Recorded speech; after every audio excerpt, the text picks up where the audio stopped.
what's happening, everybody? All the followers on Facebook, everybody who's been participating in the giveaways.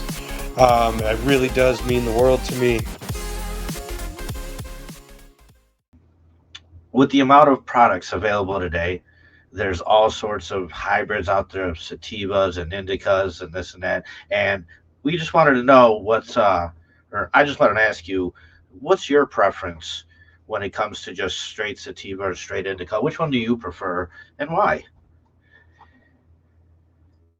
Well, yeah, the indica sativa debate has been around for a while. I think both are great, you know.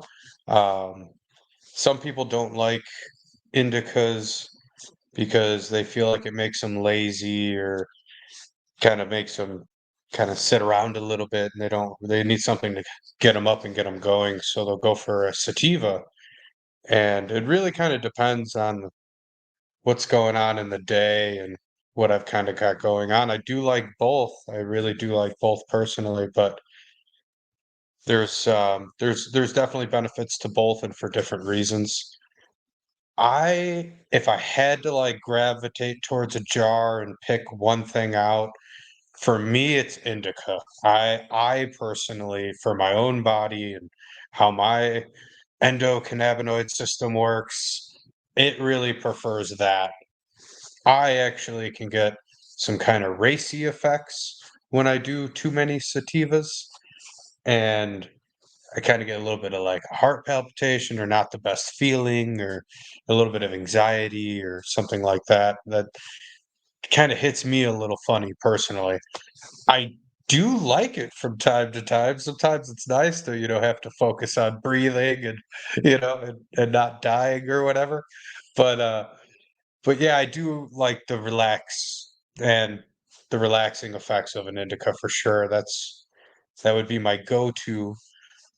And I think I breed a few more indicas than sativas. Sativas are They're great. Don't get me wrong. For all people out there who really like sativas, I'm not knocking them. I do like them as well. They just don't completely agree with my body, but they take a lot longer to grow, so they're not always as commercially viable for certain people who are trying to do certain things. So a lot of times you'll notice in the market, a lot of things will lean indica just because they finish much faster in flowering. So a lot of people gravitate towards, I believe, indicas mostly, just because that's maybe what they're more familiar with.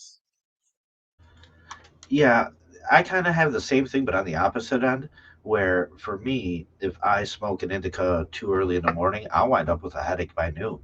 So it's like if it's going to be a morning smoke, I almost kind of need more of a sativa type in order to even feel all right throughout the day.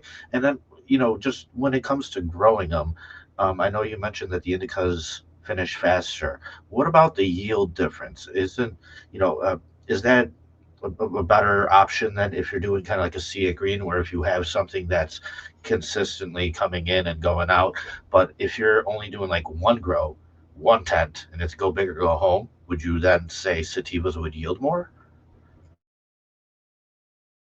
Well, with the tent, it has most to do with canopy space. When you're working inside of a tent, you only are limited to the space available inside the tent. So I think I think you can get a good yield out of either or variety. I think I would say more the sativas can get pretty big because they do take a little longer to flower. So they have a little bit more time to kind of bulk up and get a little bit more yield. But I'm not knocking into because they still can be short and stubby and have like, really fat colas too. So I can't knock the yield on either. I think you can do well with either or. And indicas are, typically shorter plants and broader leaves and more bushy style plants. So the vertical growth isn't as great. They don't really stretch as much. So the vertical yield, I would say, might be a little bit lower than on a sativa that's often a large stretcher or these big towering plants that really stack up nicely and provide a little bit more of the vertical yield as long as your light can penetrate that far down.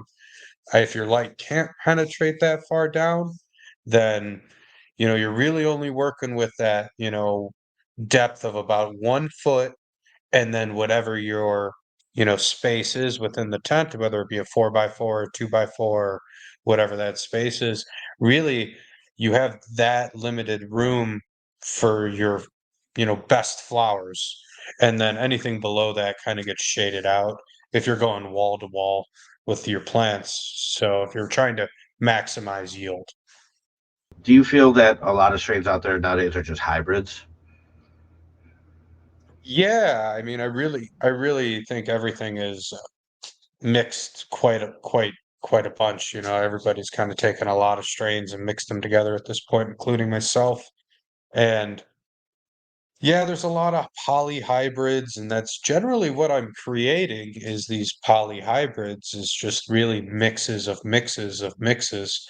So it's the genetics are definitely um, there's more variables going on in there.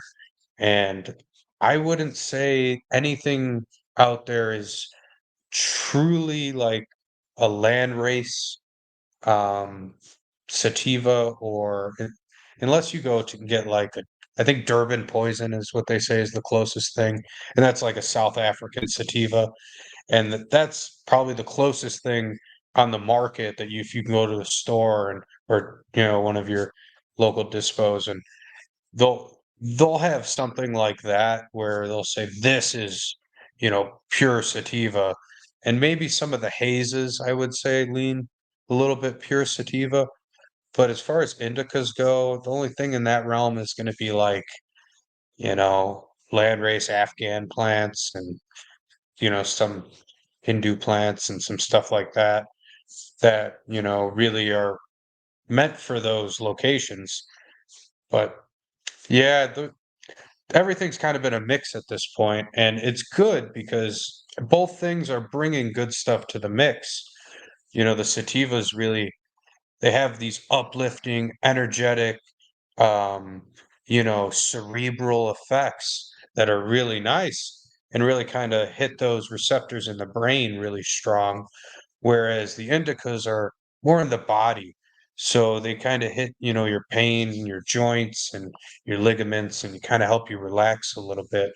So both are really good, and especially when you mix them together and you kind of get the best of both worlds in some of those hybrids. And I do feel like when I do the hybrids, they lean one way or the other. They're generally, it's really hard to find something that just does both, where you get both effects like really, really strongly. Normally it leans one way or the other, where you have like a 60-40 or 70-30 mix in the it leaning sativa or leaning indica. And I prefer it to lean indica. I don't like straight indica because I do like the loopiness of the cerebral effects from the sativa. So I'd say I most prefer a hybrid indica, and that way you kind of get the best of both worlds. Yeah, I mean, I definitely prefer the effect from the indica. Like I said, for me though, it's just a issue on when. You know what I mean? For a late night treat, that's the best way to go in my opinion. I love the stuff that knocks me to my ass. Absolutely, absolutely. With the indicas, I've woken up and then you do a little too much indica, you're going right back to bed at 8 a.m. You know what I mean? Hey, So you know it, right? you can't, some people they just can't function, and I get that too. It takes a certain person to really, be able to, I don't know, function on, this all day long. So, but Yeah, there's a lot of frequent flyers out there. So I think definitely. I think, it's hard to do indicas all day. Yeah. What's happening, everybody? All the followers on Facebook, everybody who's been participating in the giveaways, it really does mean the world to me.